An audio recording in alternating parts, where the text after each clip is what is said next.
ಬಾಗಲಕೋಟೆ ಜಿಲ್ಲೆಯ ಮುಧೋಳ ಲೋಕೋಪಯೋಗಿ ಇಲಾಖೆಯಲ್ಲಿ ಹಣ ಹಂಚಿಕೆ, ಭ್ರಷ್ಟ ಅಧಿಕಾರಿಗಳಿಂದ ಹಣ ಹಂಚಿಕೆ. ಈ ಸಾರ್ವಜನಿಕರ ಕಾಮಗಾರಿಗಳ ಅಭಿವೃದ್ಧಿ ಕಾರ್ಯಗಳಲ್ಲಿ ಸರ್ಕಾರಿ ಹಣ ಲೂಟಿ ಮಾಡಿದ ಹಣ ಇದು. ಸರ್ಕಾರವು ಸಾಕಷ್ಟು ನಿಧಿಯನ್ನು ವಿವಿಧ ಅಭಿವೃದ್ಧಿ ಕಾಮಗಾರಿಗಳಿಗೆ ಹಣವನ್ನು ಮಂಜೂರು ಮಾಡಿರ್ತಾರೆ.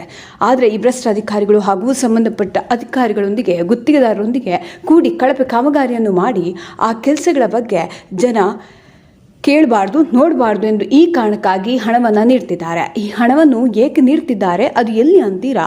ಬಾಗಲಕೋಟೆ ಜಿಲ್ಲೆಯ ಮುಧೋಳ ನಗರದ ಲೋಕೋಪಯೋಗಿ ಇಲಾಖೆ ಸಹಾಯಕ ಕಾರ್ಯಕಾರಿ ಅಭಿಯಂತರರು ಮಾಚಕನೂರ ಇಲ್ಲಿ ಕಾರ್ಯನಿರ್ವಹಿಸುತ್ತಿರುವ ಅಧಿಕಾರಿ ಹಾಗೂ ಈತನ ಸಹಾಯಕ ಸಿಬ್ಬಂದಿಗಳಾದ ಅಕ್ಬರ್ ಪಾಪನ್ನವರ ಮತ್ತು ಇನ್ನಿತರ ಸಿಬ್ಬಂದಿ ಜನರಿಂದ ಹಣ ಹಂಚಿಕೆ.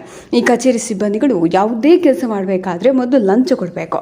ಸಾರ್ವಜನಿಕರಿಂದ, ಬಡ ಕುಟುಂಬದ ಗುತ್ತಿಗೆದಾರರಿಂದ ಹಣ ವಸೂಲಿ ದಂಧೆ ನಡೆಯುತ್ತಿದೆ. ಆ ಹಣ ಲೂಟಿ ಮಾಡುವ ದಂಧೆ ಮುಚ್ಚಿ ಹಾಕಲು ಕೆಲ ಪತ್ರಕರ್ತರಿಗೆ, ಸಂಘ ಸಂಸ್ಥೆಗಳ ಪದಾಧಿಕಾರಿಗಳು, ಮುಖಂಡರಿಗೆ ಸೇರಿದಂತೆ ಇವರಿಗೆಲ್ಲ ಸಾವಿರಾರು ರೂಪಾಯಿ ಹಣವನ್ನು ಕೊಡ್ತಿದ್ದಾರೆ. ಏಕೆಂದರೆ ಇಲಾಖೆ ಅಧಿಕಾರಿಗಳು ಮಾಡಿದ ತಮ್ಮ ಭ್ರಷ್ಟಾಚಾರವನ್ನು ಮುಚ್ಚಿ ಹಾಕಲು ಲೂಟಿ ಮಾಡಿದ ಹಣವನ್ನು ಹಂಚಿಕೆ ಮಾಡ್ತಿದ್ದಾರೆ. ಅಲ್ಲದೆ ಈಗಾಗಲೇ ಸರ್ಕಾರಗಳು ಸಾಕಷ್ಟು ಅನುದಾನ ನೀಡ್ತಿದ್ರು. ಇಂಥ ಅಧಿಕಾರಿಗಳು ತಮ್ಮ ಅಧಿಕಾರ ದುರುಪಯೋಗಪಡಿಸಿಕೊಂಡು ಕಳ್ಳತನಕ್ಕೆ ಮುಂದಾಗಿದ್ದಾರೆ. ಆ ದೃಶ್ಯಗಳು ನಮ್ಮ ಕ್ಯಾಮೆರಾದಲ್ಲಿ ಸೆರೆಯಾಗಿದ್ದು, ಆ ವಿಡಿಯೋ ತುಣುಕುಗಳನ್ನು ನೋಡಿ ಲಕ್ಷ ಹಣ ಲೂಟಿ ಮಾಡ್ತಿದ್ದಾರೆ. ಇದಕ್ಕೆ ಯಾವಾಗ ಕ್ರಮ ಕೈಗೊಳ್ತೀರಿ? ಸಂಬಂಧಪಟ್ಟ ಎಲ್ಲ ಅಧಿಕಾರಿಗಳು ನಿಮ್ಮ ಪಾಲು ಎಷ್ಟಿದೆ? ಯಾಕೆ ಈ ಭ್ರಷ್ಟ ಅಧಿಕಾರಿಯ ಲಂಚಾವತಾರವನ್ನು ಕೇಳುವ ಧೈರ್ಯ ಇಲ್ಲ ಅನಿಸುತ್ತೆ.